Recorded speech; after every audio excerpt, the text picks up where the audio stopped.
تو جناب عمر فاروق رضی اللہ تعالی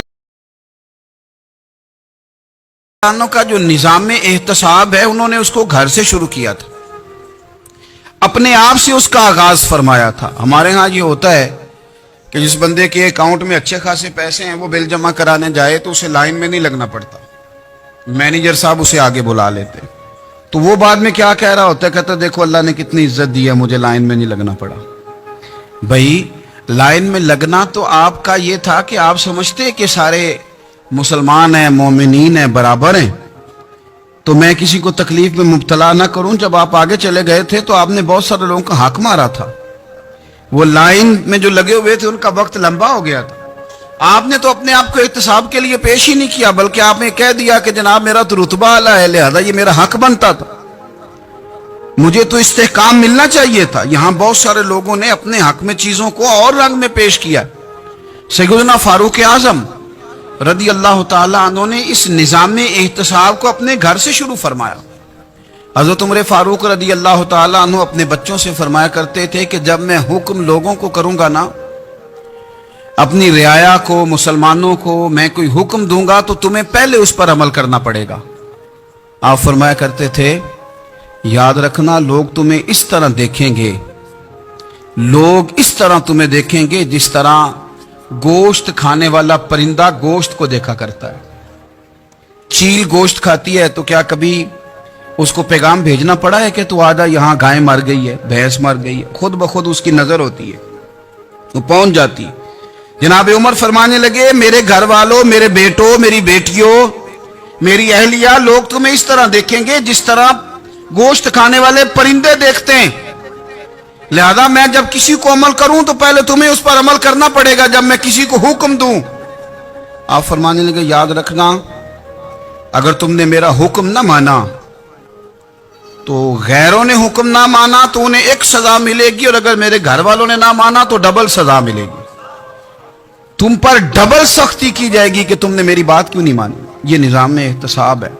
ہم نہ دوسروں کے بچوں کا گلا کاٹ کے اپنے بچوں کی خوشیاں لینا چاہتے ہیں، ہم چاہتے ہیں کہ دوسروں کے بچوں کے حصوں کا مال میرے گھر میں آ جائے، آ جاتا ہے۔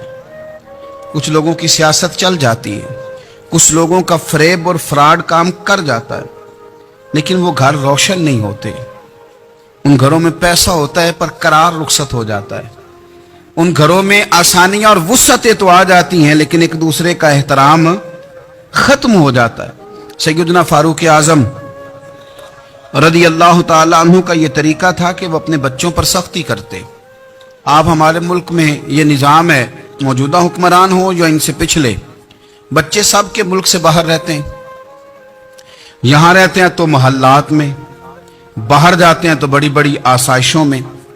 ان کے بچوں کے لیے قانون بھی الگ سے ہیں، قاعدے بھی الگ سے ہیں، اور ہمارے ملک کے اندر تو ایک باقاعدہ پروٹوکول کا سسٹم ہے، اس سسٹم سے گزر کر بڑے بڑے لوگ چلنا پسند کرتے ہیں۔ ہمارے زمانے میں بھی کچھ چیزیں سرکاری ہوتی ہیں خالص، لیکن عجیب نظام ہے نا، ہر چیز کا کرایہ بڑھ جاتا ہے، سرکاری دکان کا نہیں بڑھتا۔ باقی دکانیں 5-6 سال کے لیے ملتی ہیں، سرکاری دکان پہ آپ قبضہ کرنا چاہیں تو پورے 100 سال کے لیے مل جاتی ہے، چونکہ یہ عام عوام کی پراپرٹی ہے تو اس کے ساتھ جو مرضی کو سلوک کرے۔ ایک سرکاری چراگاہ تھی جس کے اندر جانور چرا کرتے تھے، ہمارے ہاں بھی پنجاب میں کچھ جگہ ہوتی ہیں تو ہم لوگ کہتے ہیں شام لاٹ ہے۔ سرکاری چراگاہ میں جانور چرا کرتے تھے۔ حضرت عمر فاروق رضی اللہ تعالیٰ عنہ کے صاحبزادے سیدنا عبداللہ ابن عمر رضی اللہ تعالیٰ عنہ نے بھی ایک اونٹ خرید لیا، تو سب لوگوں کے جانور سرکاری چراگاہ میں چرتے تھے، آپ نے بھی اپنا جانور وہاں چرنے کے لیے، کھانے پینے کے لیے چھوڑ دیا۔ وہ جب اونٹ آیا تو پتلا تھا، کچھ دنوں کے بعد وہ فربا ہو گیا، طاقتور ہو گیا، موٹا تازہ ہو گیا۔ حضرت سیدنا عبداللہ ابن عمر رضی اللہ تعالیٰ عنہ نے بیچا تو وہ ڈبل قیمت سے بھی زیادہ کا بکا، کیونکہ پہلے دبلا پتلا تھا، اب موٹا تازہ فربا ہو گیا۔ حضرت سیدنا فاروق اعظم رضی اللہ تعالیٰ عنہ کو پتا چلا تو بلایا، فرمایا پتر اونٹ بیچ دیا ہے؟ ابا جی بیچ دیا ہے۔ فرمایا کتنے کا خریدا تھا؟ اتنے کا۔ بیچا کتنے کا؟ ڈبل قیمت بتائی۔ فرمایا اس طرح کر کے اصل رکھ لے اور جو اوپر ملی ہے مجھے دے دے۔ حضور آپ نے کیا کرنی ہے؟ فرمایا میں سرکاری خزانے میں جمع کروں گا۔